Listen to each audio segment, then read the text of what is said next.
Matapos pagsasaksakin ng isang UP student sa bahay nila sa Parañaque. Si Mark Zambrano naka-alerto 24.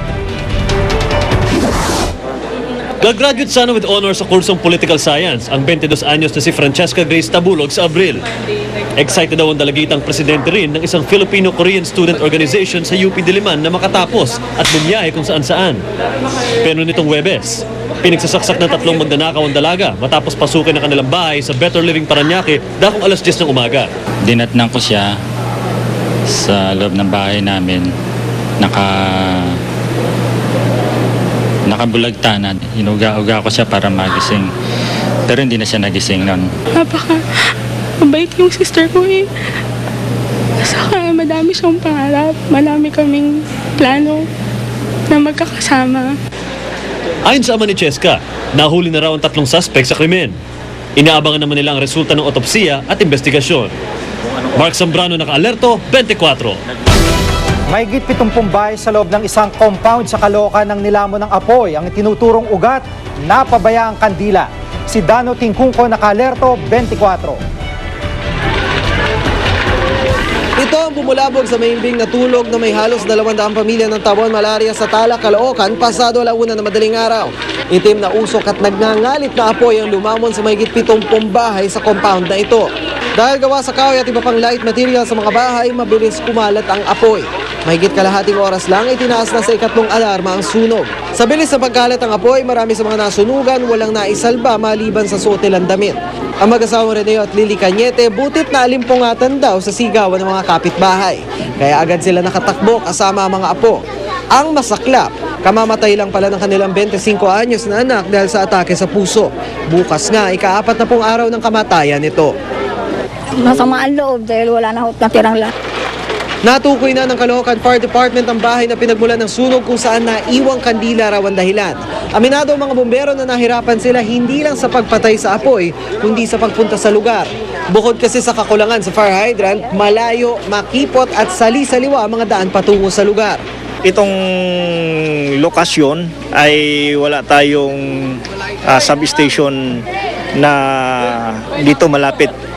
Inaayos pa ng mga lokal na opisyal ang pansamantalang lilipatan ng mga nasunugan. Pero para sa mga Cañete, gustuin man nilang lumipat at magsimulang muli. Wala na po kami mapupuntahan. Dano Tingkungko, naka-alerto 24. Kahit di pa malaya, wala na sa kulungan si dating Marine Captain Nicanor Faeldon. Yan ay matapos pagbigyan ng AFP ang kanyang hiling na alisin siya sa kustodiya ng Philippine Marine Corps. Nakatutok si Victoria Tulad.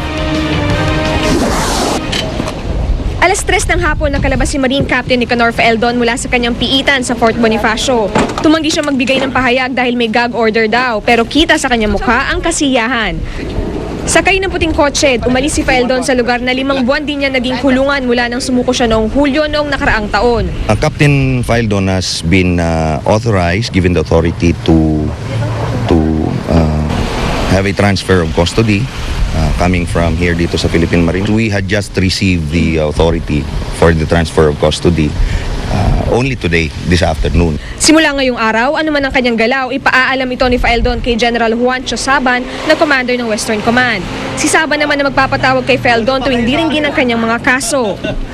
Isa si Faeldon sa mga namuno sa Oakwood Mutiny noong 2003 at sa Manila Pen Siege noong 2007. Sa bahay ng kapatid sa Taytay Rizal dumiretso si Faeldon kung saan mainit siyang sinalubong ng mga kamag-anak. Lahat daw sila na sorpresa, pati na si Faeldon, dahil kaninang alas 12 ng tanghali lang daw niya na lamang makakalabas siya ng kulungan. Elated, sobrang masaya kami na sa wakas mukhang makakasama na namin siya ng matagal talaga. Mamayang gabi, darating pa raw ang iba pang kaanak nila. Bukas, posibleng pumunta sila sa Quiapo upang makilahok sa pista ng Itim na Nazareno bilang pasasalamat.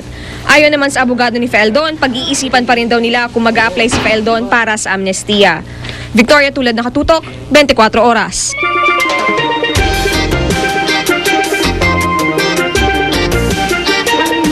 Sa mga mahilig mag-food trip pero naghahanap ng mura pero masarap na makakainan, siguradong papatok po sa inyo ang isang lugar sa loob ng UP Village.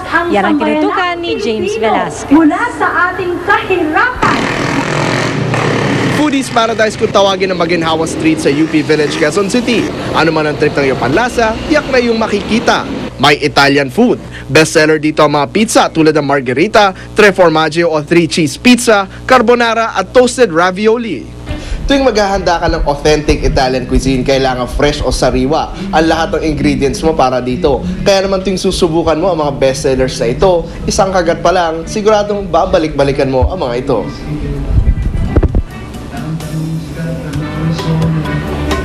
All of our dishes, well, we use fresh ingredients kasi Italian cuisine, you really use fresh ingredients. Yeah, so our pizza sauces, some of our pizzas are recipes, authentic Italian recipes. Kung lutong Pinoy naman ang hanap mo, dito ka naman tumungo. Nariyan ang old-time favorite na kare-kare, lechong paksiw, pinakbet, binagoong ang baboy at menudo. Alam mo naman ang Pilipino, kumakain pa lang ng agahan. Iniisip niya na kung anong kakainin sa tanghali at saka hapunan, di ba? So, ganun yung Pilipino. At saka, alam mo ng Pinoy, sanay tayong kumain. No? Sanay tayong kumain ng masarap, na mura, yun ang pinupuntahan talaga. Laging buksan ang mata dahil baka nasa tabi mo lang pala ang hinahanap mong kainan. Kung saan swak na ang pagkain sa iyong panlasa, magaan pa sa bulsa.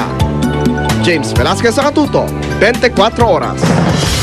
Abangan ang latest sa Quirino Grandstand kung saan patuloy na isinasagawa ang pahalik sa itim na Nazareno. At Lady Gaga naglunsad ng high-tech sunglasses na may camera pa. Tutok lang dito sa 24 Oras.